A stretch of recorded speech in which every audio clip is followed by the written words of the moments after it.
Madame la maire, mes chers collègues, 3 années.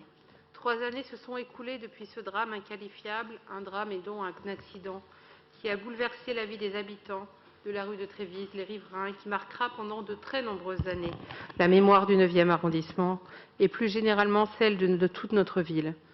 Je tiens à avoir une pensée toute particulière pour les défunts, le caporal-chef Simon Cartanaz, le sergent Nathanaël Josselin, Laura Sanz-Nombella, Adèle Bionnier, à leurs compagnes, leurs compagnons, les orphelins, les familles endeuillées, les blessés, nous serons toujours à vos côtés et nous n'oublierons jamais ce drame.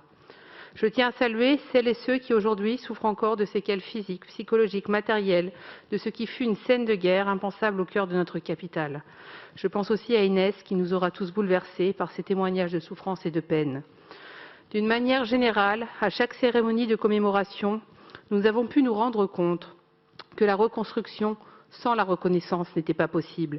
Avoir l'impression d'être une deuxième fois victime des lenteurs, des hésitations, des attentes, du temps perdu et souffrir toujours plus sans avoir l'impression qu'un jour il sera possible de tourner la page.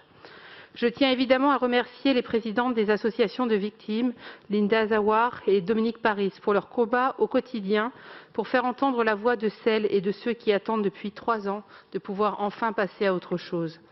Mais surtout, Delphine Burkli, maire du 9e arrondissement, qui a été là dès les premières minutes aux côtés des victimes et engagée jour après jour pour qu'un jour, tout le quartier puisse reprendre une vie normale, sans oublier, mais sans les stigmates encore visibles.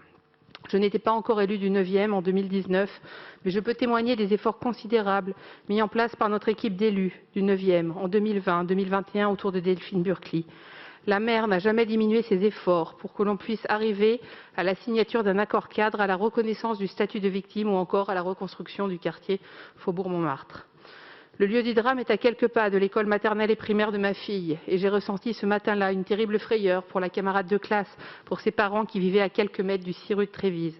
Ces minutes, ces heures, nous les avons connues, celles où chacun et chacune d'entre nous se demandait comment allaient ceux que nous connaissons, car dans un drame, c'est toujours aux proches que nous pensons en premier. Et puis à ceux que l'on connaît, ce restaurateur, ses amis d'amis. Ce sentiment d'appartenance à une vie de quartier, à une communauté, s'est immédiatement manifesté par un formidable élan de générosité des habitants pour venir en aide aux premières heures du drame, depuis la cour de la mairie du 9e aux victimes de l'explosion. J'invite celles et ceux qui ne l'auraient pas encore fait à se rendre sur les lieux du drame. D'un côté, les hôtels éventrés sont désormais refaits à neuf et flamboyants, et c'est une excellente chose pour la vie du quartier. Mais en face, aux 6 rue de Trévise, la désolation, pour reprendre les termes employés par Dominique Paris. À l'image des victimes et des rescapés qui ont attendu trop longtemps pour que ce jour arrive, c'est un sujet bien trop grave pour en faire une récupération politique. En tant qu'avocate, je sais combien ce genre d'affaire est difficile à résoudre et à quel point il faut du temps pour établir les responsabilités, pour rechercher les causes du drame, indemniser, reconnaître puis reconstruire. Nous avons pourtant eu l'impression pendant 3 ans que les victimes et leur indemnisation étaient toujours reléguées au second plan, derrière les procédures judiciaires, les expertises, les contre-expertises, les enquêtes et les attentes d'avis juridiques.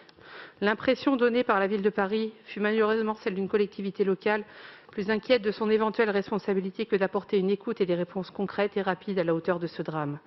Nous aurions attendu d'une ville comme Paris, suite à l'ampleur des dégâts, plus d'humanisme et de compassion. Comme nous avons su le faire à tant de reprises, affirmer que certaines situations dramatiques ont un caractère d'urgence aurait été plus que bienvenu. Or, sur ce dossier, les victimes et les rescapés ont été littéralement ballottés et notre ville n'a pas été au rendez-vous. Pourtant, la convocation de ce conseil municipal exceptionnel interroge grandement. 4 mois sont passés depuis la confirmation de la possibilité de signer un tel accord cadre par la déléguée interministérielle de l'aide aux victimes, Frédérique Calandra. Des mois d'attente, des années de patience et d'un coup, alors que le calendrier électoral s'accélère, nous apprenions notre convocation à ce conseil exceptionnel quelques semaines avant celui de février, ce qui donne l'impression d'une instrumentalisation de notre Assemblée que nous désapprouvons. Bien évidemment, le groupe MoDem, démocrate et écologiste, votera sans hésitation cette délibération, en espérant qu'elle pourra donner aux victimes et aux rescapés la sérénité et l'apaisement nécessaires et tant attendus. Je vous remercie.